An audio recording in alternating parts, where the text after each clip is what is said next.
bird on a tree. Hello everyone, my name is Monica Ramirez, Warrior of Love, and today we are in the heart of the artist talk. This podcast it is made for artists from all sorts of artists, painters, poets, writers, dancers, musicians, sculptors, and today we have a very special guest. Her name is Julieta Corpus, and let me tell you a little bit who she is. Julieta is born in Rio Grande Bravo, Tamaulipas, Mexico. She started writing her poetry at the age of 11. Her poems have been published in various magazines, newspapers, and anthologies, such as Teniendo Puentes, the University of Texas of Pan Am, in that time now it's UTRGB, Gallery Magazine, in Interstice, Interstice. Interstice, and Tierra Firme. She has also been featured in a local Rio Grande Valley newspapers such as Mesquite Review and The Monitor, writer in edition Festiva. That's the art part of the newspaper. She has participated in RGB Boundaries International Festival in 5 years. Her poems has been included in 5 anthologies. In the fall of 2009, Julieta has been invited to participate in Felisma, the book festival in San Miguel de Allende, Guanajuato, where she shared her poems. Julieta hosted a night poetry at the Several Perks Cafe in Hueslaco. I have participated in there. It was a lot of fun for 3 years. She had finished recording a compact disc titled Corazón Parlante, which includes 12 poems of her inspiration, and the background music was arranged by Mario Mora, member of Dulce Tóxico, and the cover was made by me. Yes. And at the moment, the poetry enjoys participating in poetry events, sharing the poems in the Rio Grande Valley. And in May 2016, she finished her master's degree in literacy creation in the University of Texas, UTRGB. In de Malena, Cuba, her poems have been included in anthologies. Only in San Miguel, Volume 1 and Volume 2 in edition. She has participated with poetry with a poet with Katie Holler in the visual arts, Corinne Whitmore, in the collaboration in the book Borderlands Women, published by Austin Press in Texas A&M, and will also be available in fall 2021. Finally, her collection in her poetry has been already gone on sale and has been published in 21 by the EM Editorials with the title De Amores y Despedidas, of Love and Departures. Both books are available in Amazon, and her contact, you can find it in the description where if you're interested, and you're going to hear some of her poetry. And if you're interested, you can find it in Amazon, and her contact information is also in the description. Well, Julieta, it's really, really my pleasure to have you here. Thank you for inviting me. Thrilled to be here. Thank you. And well, we decided to do this interview in English because the majority of our listeners are English speaking. Okay. And but if you have any questions, even in Spanish or in English, please write it down in the comments and let us know where you're writing from.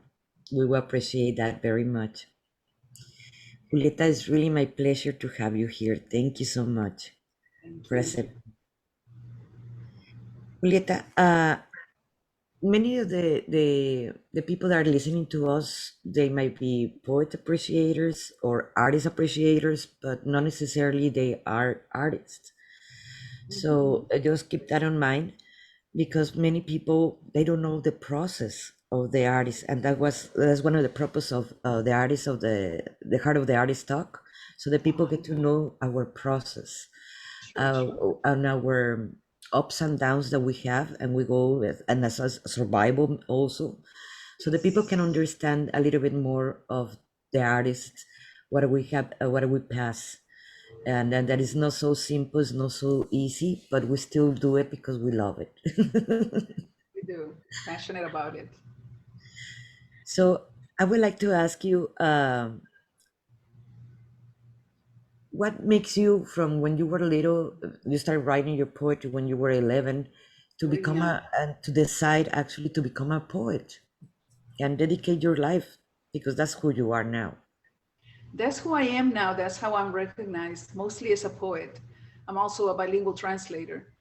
But my journey from when I started penning some poems and to the now, where I actually have a book published, it has been a long one. And I'm not going to say it has been difficult. It has been filled with a lot of pleasurable moments, meeting new people. I met you through one of the poetic events. What I don't think I decided at any point I'm going to be a poet. I think that, of course, from personal experience, my circumstances, my experiences have shaped me into the poet that I am today. A lot of my poetry is based or inspired by my childhood in Mexico. I write about living those 4 years in San Pedro, Coahuila. I was writing at 11 years old, yes, but it was mostly to entertain my brothers and sisters. And it was very short poems.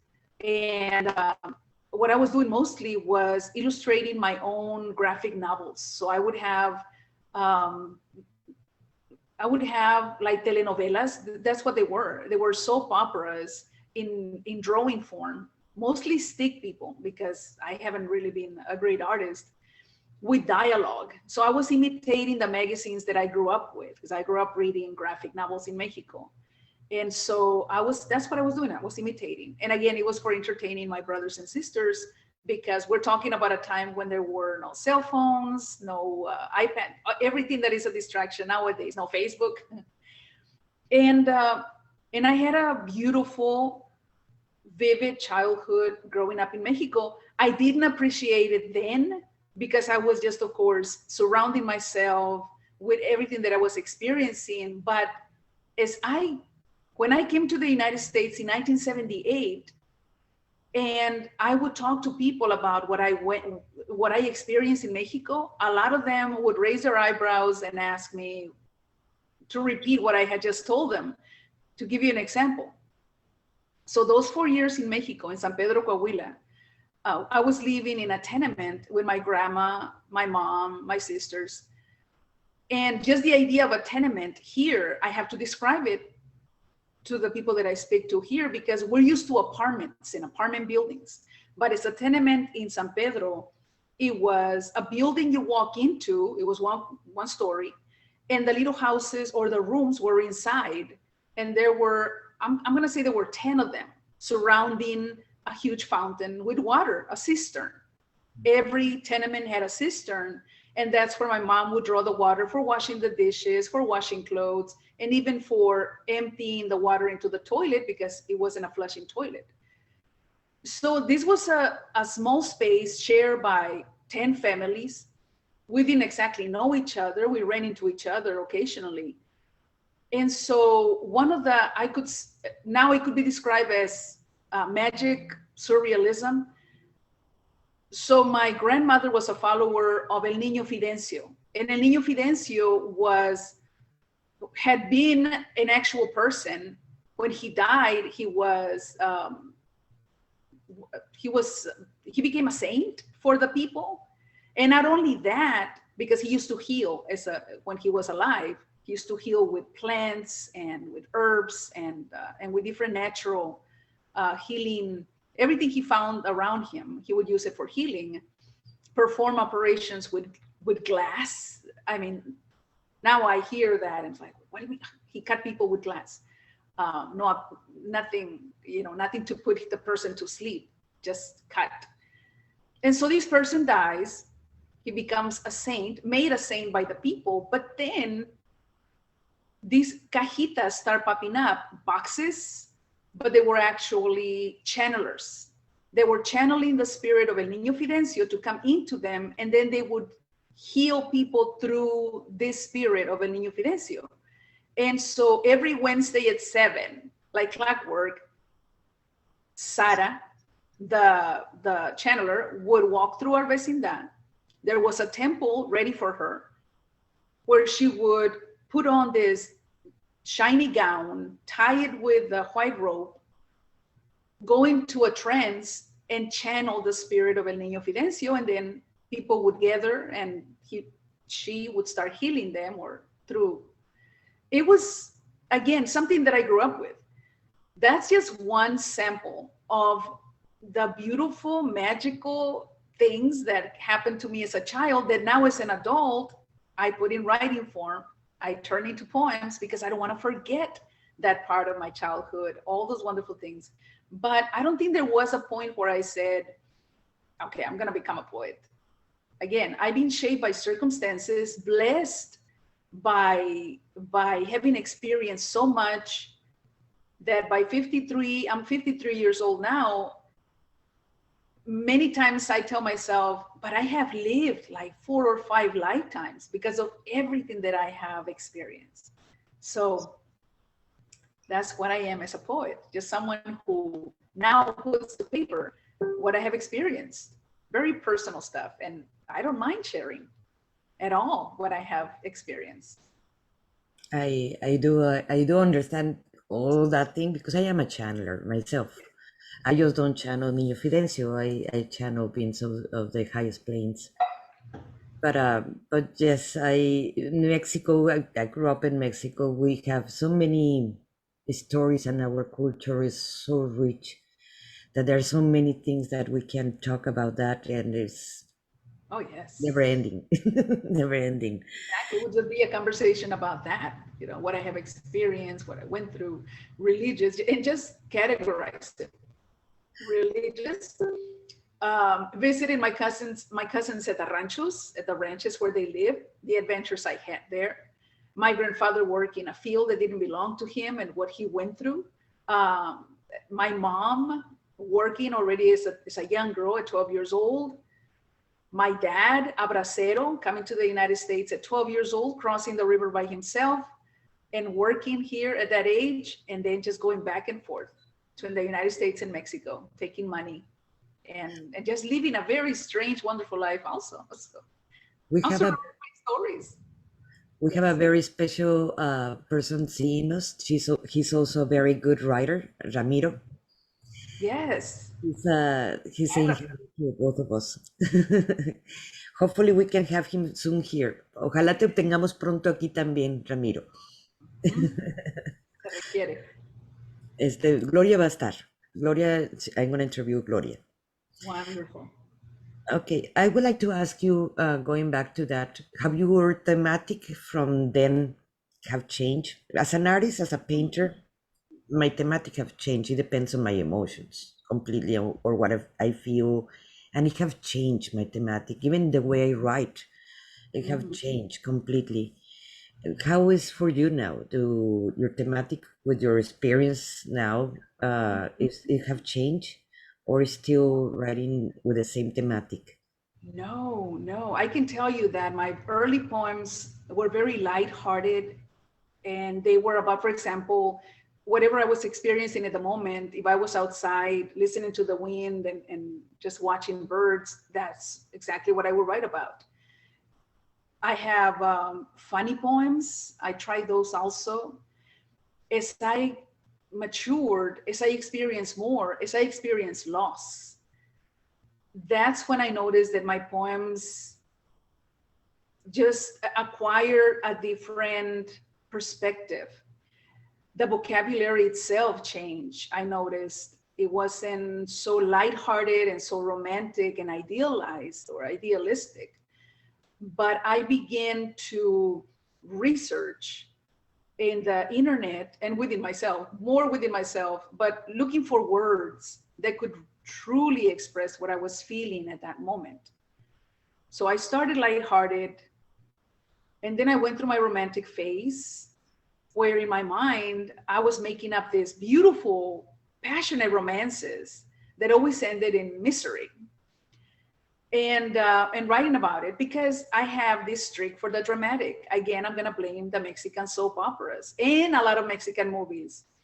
That was my daily diet. And so even now, when I seek movies, I seek the dramatic. So I became, I'm not gonna use the word profound because I don't think I'm at that point now, but from the romantic and lighthearted, I started looking out also to what was going on around me, world events, everything, things that were political as well. And I started writing about that, but I was also coming across human stories in the newspaper. I remember I used to buy the New York Times, and a lot of those many of those stories would strike me as being worthy of a poem. And so I would sit and write. I remember not even that long ago going through the obituary section in the New York Times, because the New York Times, they publish the obituaries of people that a lot of us didn't hear about, don't know about. And then they write these gorgeous obituaries. And then I get to know, at least through the obituary, what kind of person we just lost. And we're talking inventors, scientists, we're talking performers, we're talking ballet dancers from all walks of life and from all the arts. And part of me wants to memorialize that or immortalize it with my poetry. So I did that also for a while. Haven't done that in a while, but plumbing the obituaries and drawing inspiration from the lives of others enriches me. And right now I'm at the point where I'm writing, again, I'm now writing about what my stories my mom told me, stories my dad shared with me, because I lost my mom. And thank God she was a storyteller, because I'm able to remember a lot of the stories that she told us. It wasn't that many. And the ones that she told us, she told them to us repeatedly. And so I can remember. My dad is still alive. And when I visit him, I'll try to guide him to a conversation about his childhood, because he rarely talks about his childhood. And so those are the stories that I find myself writing now. I don't want to forget, and I don't want my brothers to forget the struggles, the sacrifices that my parents went through in order to give us this life in the United States and these opportunities. Your poetry is in English or in Spanish, or bilingual, or in both? In both. If by both you mean, do I blend the languages in the poems? I rarely do. To clarify to the spectators, we live, Julieta and me, we live, both of us, in a zone that is very close to Mexico, almost in the border with Mexico. So here you're going to find many people that speak Spanish only, or many people only speak English, or they combine both, and in this area. So that's why I'm asking you, in which language do you write your poetry? When I was young, it was all in Spanish. I didn't have a lot of vocabulary in English. As I grew, mature, and read far more poets than I had in my younger years, that's when I did make the conscious decision, when I was in college at UTRGV, to remain faithful to the Spanish and continue to write in Spanish, and then, of course, write in English. However, I noticed, not as I was writing, but I would notice when I would reread my poems at that point, that I tended, the English language, I used it for themes that were not as serious. And Spanish, I would use it with themes that were from the heart, more profound themes. So that was interesting to me to realize, wow, I'm not taking, not that I wasn't taking English seriously, but I was playing with that language a lot more, with the themes, not with the language itself, but I was playing with the themes in English more so than I was doing with Spanish. With Spanish, I was still using words like alma, en corazón, en remordimiento, en soledad, kind of following in the footsteps of Antonio Machado and all those great poets from a long time ago, los antiguitos, right? The antique poets. And in the English, I was just playing. I was not really, not reading a lot of English poets, other than what I was coming across in my English courses. But yes, go ahead. Maybe because the novelas that you used to watch, they were in Spanish, and you're not watching the soap operas in English. Right? When No, there's less never. drama. Not the English, but I was watching. I've always watched movies in English. So what happens with language? What happens with me and my bilingual brain is that sometimes the poems come to me in Spanish, and other times they come to me in English. And so for my collection, for example, of Love and Departures, many of these poems were originally in Spanish, and I had to translate them because since it's a bilingual book, I had to translate them to English, which is not an easy task. And then the ones that came to me in English, I translated them into Spanish. And again, it's not easy, not because, as you know, many words in Spanish cannot be translated literally into the English and vice versa, especially in English when you start including a lot of figurative language and phrases and sayings that are very well known in English. You run the risk of translating them wrong or not including one word that will make the difference. So I'm very careful as a translator to seek different sources of that one, let's say that one phrase, so that I can then translate it to the best of my abilities with all this, with some research behind it. That's why it takes me long to translate, but I know I do a pretty good job at it. It is very hard, and I totally agree with you. My first language is Spanish, like you know. And yes, sometimes my poems comes in English, and or even my dreams I have, or bilingual dreams, and it's like, oh wow, I never imagined that actually the inspiration comes in the two languages. It's not only in English or Spanish. Yes, And it's fascinating. and the translation, yes, it is very hard to translate emotions because in Spanish, in the romantic language, there's more ways of expressing certain things that in English. So Yes. it is very hard to translate. When I try to translate my poems, sometimes I just like, oh, I give up. Yeah. This is just impossible. Well, because in many cases, you cannot translate the musicality of the Spanish language into the English. It doesn't follow. It doesn't fall. I have a question for you. Elena is asking me, what is the name again of your book? And you can find it also, Elena, in the description. There is a link for the for Amazon of the book of Julieta. But what is the name of your book, Julieta? The title, I just wrote it in the chat, is Of Love and Departures. Okay. That's the book, De Amor y Despedidas. Okay, let me. Yeah, so half of it starts in English, and then halfway, then you start with the Spanish poems. Okay, I just share it in. Mm-hmm. And I wanted to ask you also, Julieta.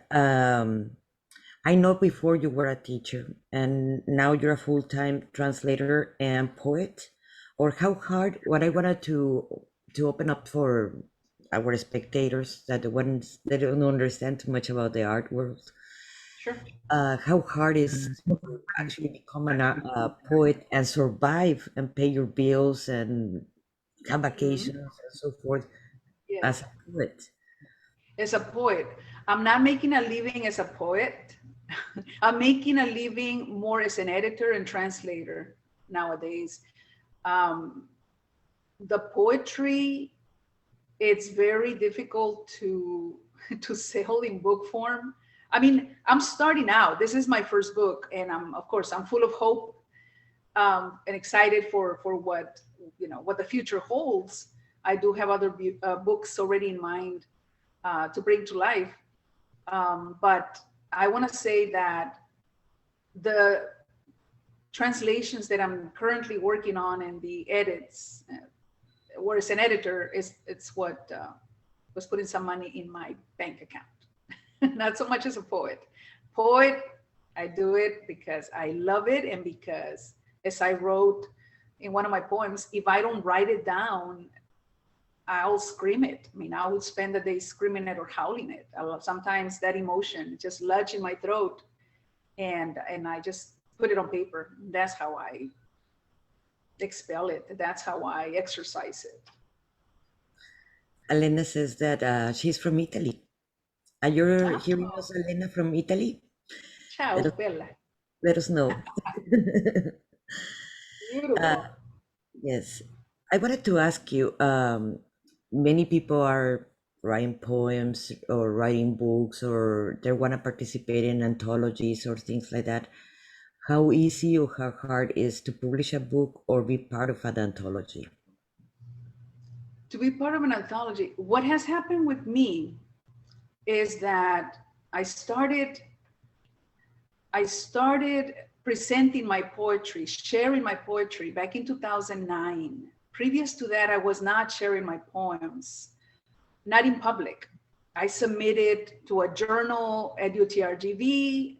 It was a great feeling to be accepted and published. I submitted to a magazine in McAllen. It was accepted.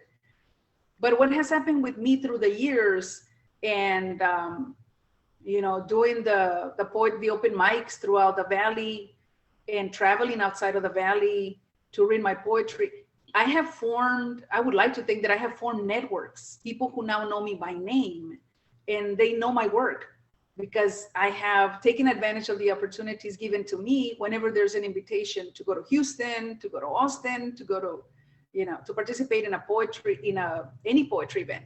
I have said yes so many times, you wouldn't believe it. Or maybe you would believe it. Like, I'm always saying yes to things. It's only lately that I've been stepping it back. Like, okay, no, I cannot do everything at once. But that's how my poems, and I'm also always alert. I belong here on Facebook to different writing groups. And a lot of those writing groups, many times they're working on an anthology, and they'll invite you once you're in that group. It happened with me with the anthology that was published recently in Cupatizio, Los Poetas de Cupatizio, which is in Guerrero, I want to say. I joined the group. They were putting together this anthology. They told me, send some poems, Julieta. I did. There was only one. Record yourself reading a poem. I sent it. It was accepted. They asked me, of course, to accompany or to send my written poem along with the video. And then next thing I know, I'm in this, I don't want to say it was worldwide, but at least all of Latin America. And I'm now included in that anthology. So by joining groups, by saying yes to invitations to different poetry events, don't sit on your poems, do share them. I'm very visible on social media, and just having, again, groups of people to network with. And many of us will tell each other, hey, there is an anthology coming up. Why don't you send us poems? That's how it has worked for me. Just put yourself out there, be visible. Yes, because many people have asked me about that, and I've been obviously invited in different anthologies. In fact, right now I'm going to be participating in one in Monterrey. Awesome. And but yes, it is possible, but you have to actually go to poetry readings and market yourself, and that's the only way that you can. And I know at the beginning, and that's another question I have for you. When you would not call I like in myself, I started writing poetry when I was 13 or 14, but I did not call myself poet in that time. It took a great friend that I have, Veronica Sandoval Edi Mariposa, to actually push me in my venue, Art Awakenings, and now you're a poet and you're gonna read your poems. And in Mexico and in United States are very different in the way how we read poems. In Mexico, you memorize your poem, and in United States, you read your poem. Yes. And And just to call myself poet without memorizing my own poems, it was a tough one. How it's been for you? Because there is a difference between over there and over here. There is, I have read in here in the frontera, in the border towns, and I have read from the book. I am lousy at memorizing poems, I'll tell you. I cannot memorize a poem at all. Not one of mine, not one by somebody else. So I have always, at every poetry event, I either, well, at the beginning, before my book, I would have my little, bundle of papers on a clipboard, and that's, or the phone to read from. But I admire people who can do that, especially someone who can stand on stage and recite this long poem. Like, wow, that blows me away because I cannot. I can probably do it. I just haven't set my mind to do it since It since we is can read from a paper here or a book. it is But it's tough. an art. I remember I did read well, not read. I memorized Redondillas, the Sor Juan Inés de la Cruz. That was Mhm. a tough one. And Yes, if you ask me again, I did it when I was 15. I'm 52, so I forget about it. I don't remember it, all of the poem, but it's one of my favorites. Can you delight us with one of your poems so like that people know, get to know your poetry? I will. I'll briefly say something about this book. This book of Love and Departures is exactly what the title says. I lost my, yes, People can see it you want better. to see? Yes, right Yes. there. That's the cover for it. And then the title is up here, Love and Departures. I wrote this book. Well, this book, the book itself was a journey, but it has been inspired by grief, or it has been a way to, once again, as I was talking about it, exorcise my grief, just vent. But it did actually start with my mom's death in 2011. She died from pancreatic cancer. And then 5 years later, my then husband died from pancreatic cancer. But when he was diagnosed, that's when I started writing, because I couldn't show my feelings to him. I couldn't cry in front. I didn't want to cry in front of him. So this was a way to unbosom, unburden what I was feeling. And then I wrote, of course, after he passed, after he died, I wrote extensively everywhere. I was just, the poems just kept coming. And so that's what this book is about. It's a book about love and loss. So I want to share with you imperatives for carrying on. Cry when necessary. Say his name out loud every time an ocean breeze brings a memory awaiting resurrection. Do not ignore the outside world, which beckons with fragrant blooms, the hum of honeybees and a periwinkle sky. Mark the 6th anniversary with a journey to his favorite place. Stay a while and reflect on your loss. Pick wildflowers, fall asleep, invoke his ghost, sing a song you just heard on the radio. Recite the first lines of If by Rudyard Kipling. Visit the nearest river to placate your thirst. Water is life, he once wrote in a poem about the ocean. Marvel at everything you carry in your heart, still beating to remember laughter, anecdotes, and the incredible love story woven by both of you. Sitting by the water's edge one day, you will hear, grief is the price you pay for love. Allow yourself to collapse beneath the weight of those words. That is beautiful. That is beautiful. Thank you, Julieta. Thank you. And I wanted to ask you, we have from Elena, she says she's Italian, but she lives in the United States. You both have a beautiful energies. My pleasure. I love you both. Network is everything. Thank you so much for inviting me. My father passed away last year, and I'm thank you for very much. And she said that it was beautiful. Wow. Thank you. Thank you. And I wanted to ask you, it is now after the pandemic, because all our life changed. There were poetry readings everywhere. There were different events, cultural events. art exhibits, everything, and it just everything got shut down. And I believe Yes. the ones that were more affected by it, it was the artists in general. I'm not gonna say only painters or only poets, the musicians. Uh, they were everybody were all the artists they were affected by it. And now that they're starting to open up, it is hard to open to find a venue and to get people in there because many businesses also close after the pandemic. Yes, it is. It is difficult. I can start with the example of my book presentation at the venue I chose. Not a lot of people showed up. I wasn't keeping count as far as the invitation that I created on Facebook. I didn't go back and check, oh, how many people have said yes, because even though you say yes, doesn't mean you're going to be there. Mhm. The venue is very safe. And I did have people that showed up, friends who were there to support me. I have a second reading or a second presentation at Portland, Texas, which is right outside of Corpus Christi this next weekend. And it's a bookstore. It's a tiny venue. I don't know how many people will show up. I don't know what's going to happen. What makes me happy is that I'm out there presenting the book, but it is difficult to fill up a venue. I mean, even I want to say even before the pandemic, things were not as not as great for poetry anymore. I want to say here in the valley, here in the area where we live, we don't have a lot of open mics, not as many as we once did when I invited you to a couple of readings. They were everywhere, so it seemed. But now, I don't know.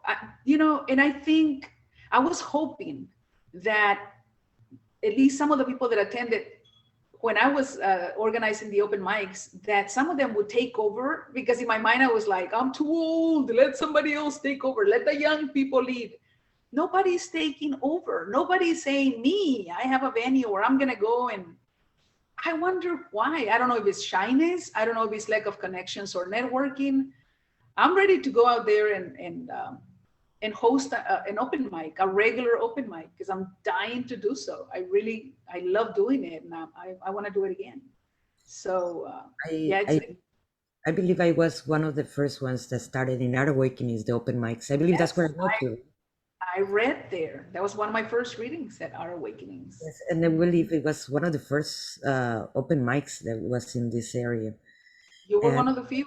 Yes. uh, I'm not saying the first, but it was one of the first, Mhm. the first venues.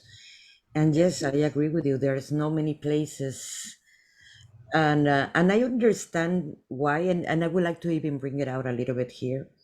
Sure. I understand why, because the majority of the places that I don't have a place anymore. But if Mhm. we have to depend of the economy of the poets, they don't even buy water. So, and you still have to pay the rent, the light, the waiters, etc., and all the bills. And so, for the poets that are seeing this, and you go to any place that someone is hosting a poetry reading, at least buy a water, you know, Yes, I because agree. it is very hard to maintain all the bills and support the arts at the same Yes. time. Yes, So that's key. be Mhm. supportive of the venue if you're an artist, not only a supportive artist. Artists, we need to support also the venues that are giving the permission or the space to Yes. uh to any of the poets, please. Sure, yeah. Buy a coffee, buy a pastry, buy something that they sell. I mean, yeah, you're helping the venue when you're helping that venue to stay open for future open mics. So Yeah, so like that, I, more people wanted to happy to have a host a poetry reading in their venue. that's that's true. I agree. I agree. You're right. Yes, and I was seeing that when the people have I have interviewed several poets of San Antonio, they were having a big scene over there for poets over there in San Antonio. Do you consider that where we live is actually tougher and for the Mm, all the arts, or in other places is actually easier for the arts? And of course, we're talking about poetry. Yes. I have been a bit disappointed by this area when it comes to participation in the poetry scene. I'm going to say it. We don't have the support from the local colleges, be it the community college, UTRGV. It's like, come on, professors, where are you? Set the stage for us. Give the example. Bring your students or send the students to these venues. The only one who was doing that, Emi Perez, our former Texas Poet Laureate. She was so good at promoting the arts at her class, in her classroom. She would give us a grade for attending a poetry event in the Valley and writing about it. Yes. I mean, that's what it takes, just support from the colleges so that we can have these venues filled with young minds, people eager to listen to poetry and even participate. I hear that I visited San Marcos recently, and someone told me that they do have a poetry scene in San Marcos. There are poetry events going on, open mics rather. It's not just poetry, but music and everything else. And so does San Antonio. I have heard the same. And I have participated in more than a couple of poetry readings in San Antonio as well, and Houston. So I don't want to say that it's because it's a city and there's a wider variety of people, or I haven't really analyzed the reason why. Why are the venues thriving outside of the Rio Grande Valley when we have talent in the Rio Grande Valley? So we're hoping as teachers, I know of one teacher who promotes poetry and invites living poets into the classroom so that they're not just reading these poets who died a long time ago. They are important. Their poetry matters. It's profound. But also promote us, the living poets, and he does. His name is Mark Esperanza. And he's a wonderful young teacher who is very energetic. He created a writing club at his high school. It's now I visited when he was based in San Benito, and now he has another one at the Progreso High School. So that's one teacher out of how many? So I do agree. Unfortunately, there's a very it changed. It don't used to be like that all the time. It did change after 2011 or something like that, or that have been 2012. Yes, declining. when it declined.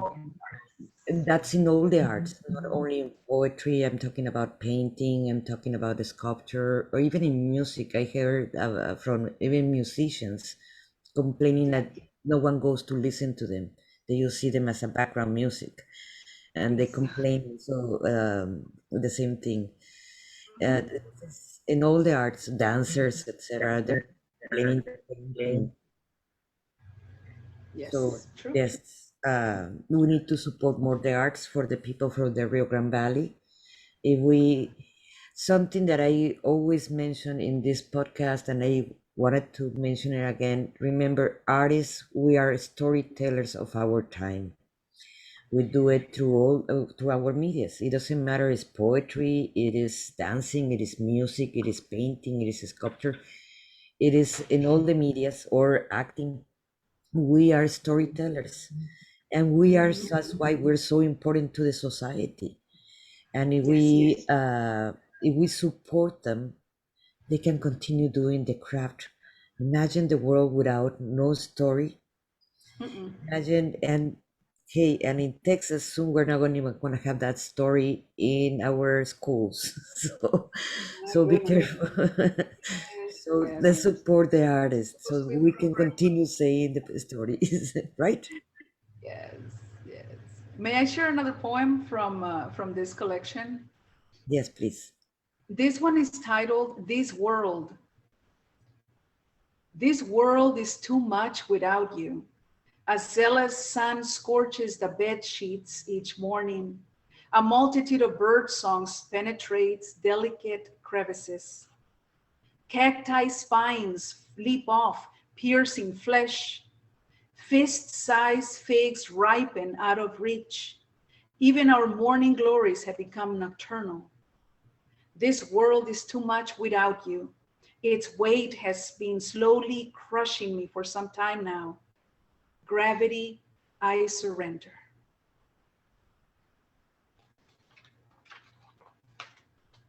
That is nice. That is really nice. That's when I was at my lowest point. Just every morning was difficult. He wasn't there anymore. And it was as though someone just turned off the light. He filled every corner of the house with his presence and his laughter, and then he was gone. It was just me in that house. So a lot of the poems were born out of that solitude and out of that grieving period. Do you consider that you're more inspired to write when you're sad or when you're happy? The poetry that I have written comes when I'm experiencing an intense emotion. Yes. Let me make a correction. The best poetry that I have written comes when I have been feeling an intense emotion. When I'm happy, I don't write. When I'm happy, I'm out doing something else, enjoying the grass or a movie or friends over a cup of coffee. Let's put it like this: when you're in love or heartbroken, that's Okay. this is in my story. That's how I get more inspired. But in your case, when you're in Yes. love, When I'm always in love. I've always been in love. Even if it's just with, like after I lost my husband, I was in love slowly. Of course, it took some time, but I slowly started falling in love again with life, visiting the ocean, stepping out into the patio, looking at the lizards, watching the cacti flowers blooming, the flight of the birds, the hummingbirds all around me, the mockingbirds, because it was one of the things that came from him. He showed me how to appreciate. And it wasn't that he was a master teacher or he set me down and said, meditate and listen. No. It was whenever we were out in the patio, he would say, okay, stop. I what? And he would say, look over there. And be very quiet. And it would be two lizards mating. And he would be fascinated by that. It's the fact that two lizards were mating on a leaf, on a banana leaf. So I didn't used to do that before I met him.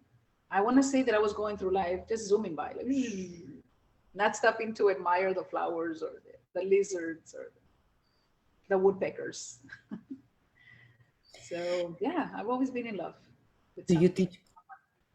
Do you teach classes of creative writing right now? I know you in the past you have, but are you teaching right now, or you're the near future you're going to be teaching creative writing classes? Creative writing, in a way, I will be. I'm now part of a team of educational consultants, and we're going to be training teachers on a creative writing method.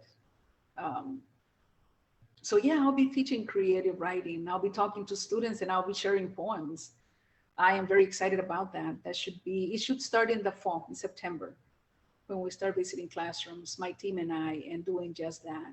It's been a blessing to And lend to this team, to be part of this team.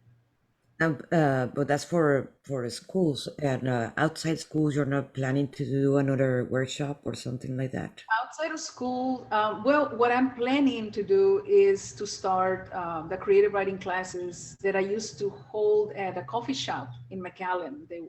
It was every Saturday from, what was it, from 1 to 2. I was there and I loved it. I love preparing the lesson for that day and taking the materials.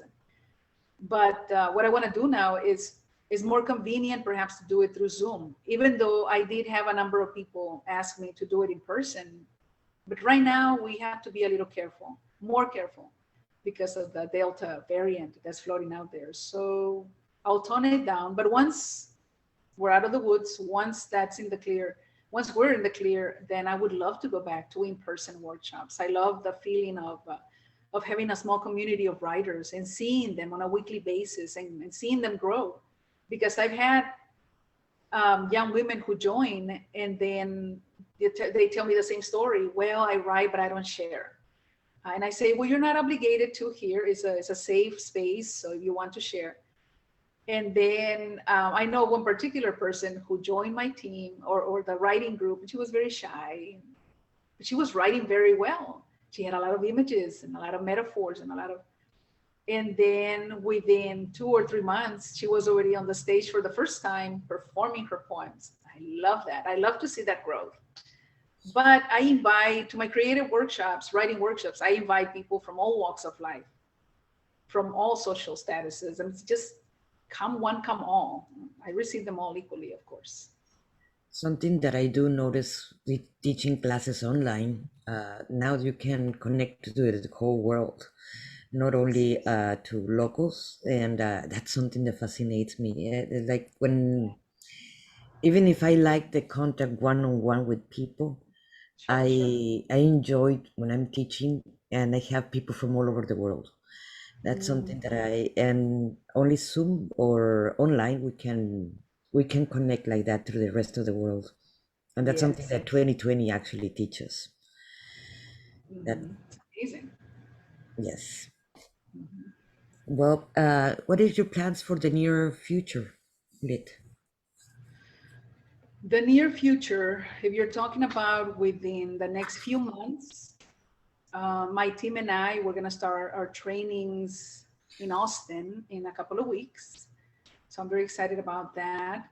I'm editing a book titled Steam Power Girls. It's for young women to, it's a, you would love this book because it encourages young women to be more self-assured, to conduct themselves in such a manner that they have more self-confidence, but it also ties it in not only with the personal self-confidence, but also with the mental. And so this book promotes the sciences, the technology, the arts.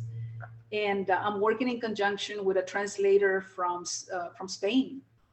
And so what here he's translating and I'm editing his Spanish to read better in Latin America with terminology that we use here more, because in Spain, as you know, they use phrases and words that here we do not know. I'll give you an example. So the authors included the word tomboy. And I grew up with marimacha. I'm sorry, no, I didn't grow up with marimacha.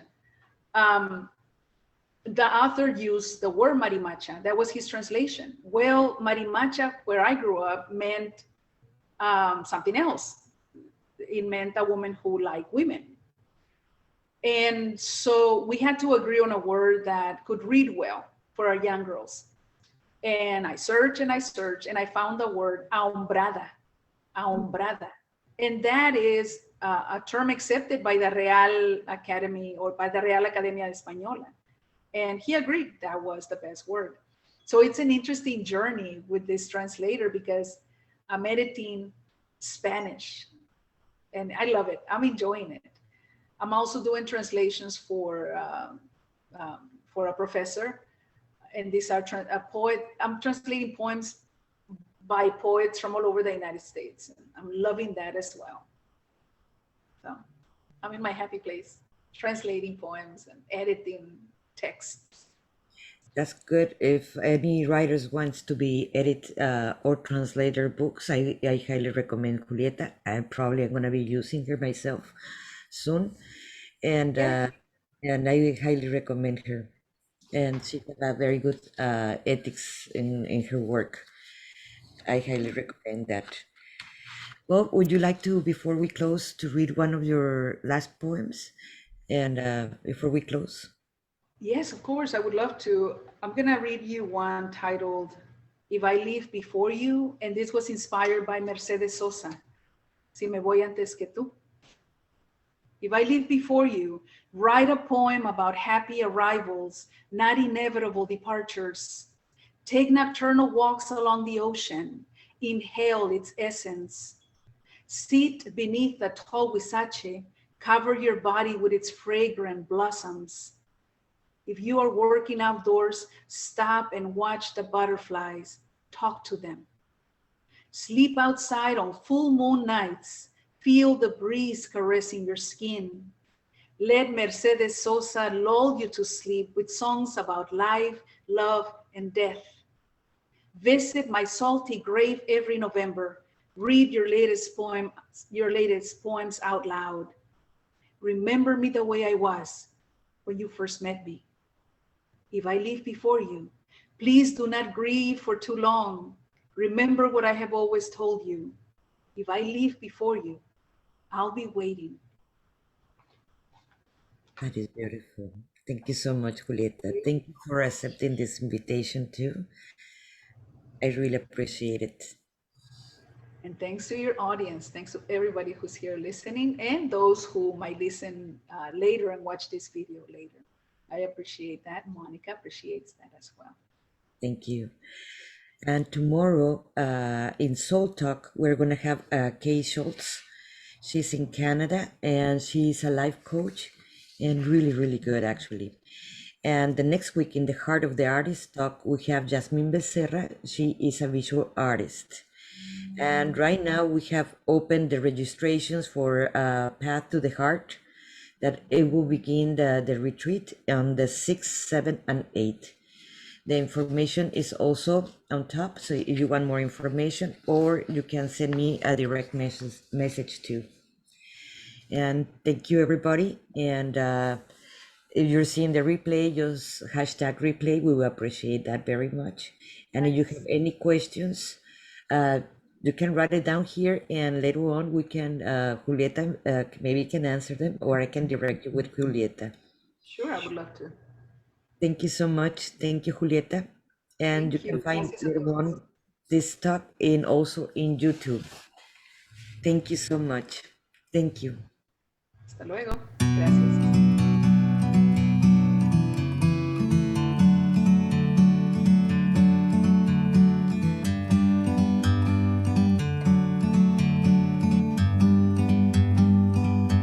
Like a bird on a tree, I'm just sitting here. I got time.